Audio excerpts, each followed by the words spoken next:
Arroka igneoak magmen solidotzetik sortutako arrokak dira. Solidatze prozesu hori ematen da askotan lurbarnean, eta horrela sortzen dira arroka plutonikoak edo azpibolkanikoak, eta beste kasu batzuetan solidotze prozesua ematen da lurraren gainazalean, eta sortzen dira arroka bolkanikoak eta beraz bolkanismoa.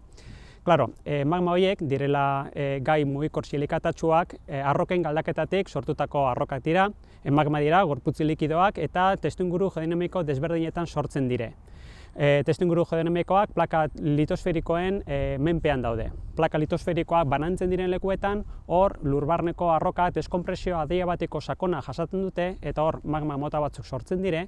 Aldiz, plaka litosferikoak talka egiten duten lekuetan, hor ez badago subdukziorik beste arroka edo magma mota batzuk sortzen dire, eta beste testuinguru geodinamikoetan nun plaka litosferikoa beste baten azpian sartzen denean, hau da, subdukzioa emoten den gunetan ere beste mototako magmak emoten dire. Eta azkenik, laugarren testuinguru geodinamikoa luma gorakorrekin lotuta dago. Hau da, nukleoa eta manturen arteko muga horretan magmak sortzen dire, eta igotako magma horiek inguru talka egiterakoan litosferarekin hor sortzen dire puntu beroak eta beraz magmatismoa. Magmatismoaren ikerketa oso ekarpen handiak izan ditzazke barne geodinamikaren eraiketa horretan.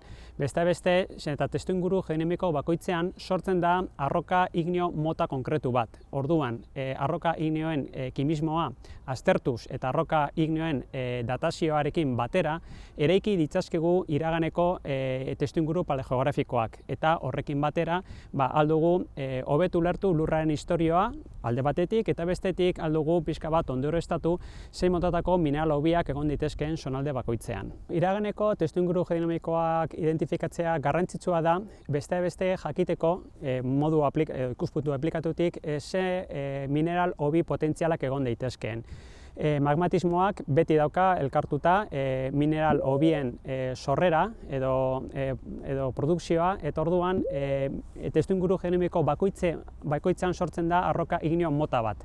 Beraz, arroka igneoak identifikatuz, ondorioztatu dezakegu garai hortan zein testuinguru geodinamiko zen, eta beraz aldugu eraiki iraganeko testuinguru paleogeografikoak, eta testuinguru paleogeografiko horretan kokatu genezake mineral hobiak. Petrologia igneoaren erronka nagusiena datozen hamarkadetako izan zitekeen prozesu magmatikoak ikustea. Guk, petrologook egiten duguna da, azken finean, aztertu azaleratzen diren arroka igneoak, baina horien sorreran hainbat prozesu emoten dire lurbarnean, egun ikustezinak direnak, eta erronketako bat izango zen prozesu horiek ikusi ahal izatea modu baten edo beste. Prozesu horiek beste dire arroken galdaketa, jakin barko zen, zein motatako arrokak galdatzen diren, zein dire galdaketa tasak, eta behin magma sortuak, zen nolako prozesuak jasaten dituzten euren ibilbidean zehar. Hori izango zen nagusiki erronketako nabarmenenak petrologia igneoan.